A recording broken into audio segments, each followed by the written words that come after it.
मैं ज्ञान गरीब हवा बाबा, मोला दे दे भिखारी जान के।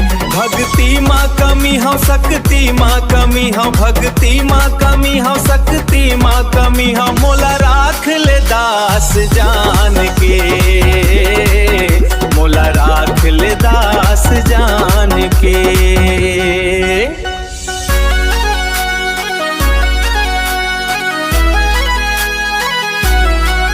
नाम सतनाम गूंजे रे गांव गांव औ धाम में, ज्ञान के जोत जला दे बाबा मोरे अंधियार परान में। सतनाम सतनाम सत गूंजे रे गाँव गाँव औ धाम में।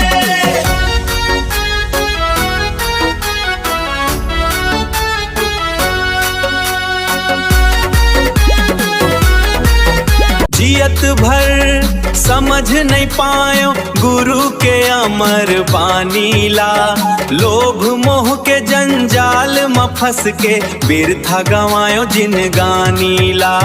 सत के रद्दा देखा दे बाबा मोला अपन संतान जान के, मैं ज्ञान के गरीब हूँ बाबा, मोला दे दे भिखारी जान के।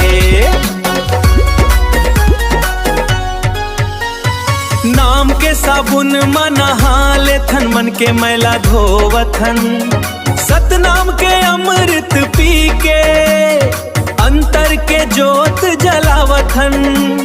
झूठ कपटला दूर भगा दे मोला दे दे सुधारी जान के, ज्ञान के गरीब हवा बाबा मोला दे दे भिखारी जान के।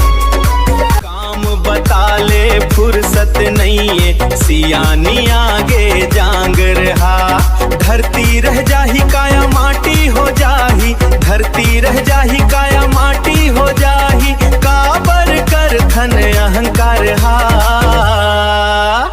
नाम के सहारा चाही बाबा मोला ले ले अनजान जान के, भक्ति में कमी हवा शक्ति में कमी हवा, जैत खाम के छाँव तले हम सत के गुण गाथन गा, गुरु घासी बाबा के कृपा ले पार हो जाते भव सागर। हाँ सतनाम सतनाम बोलो संगी गूंजे चारों धाम माँ,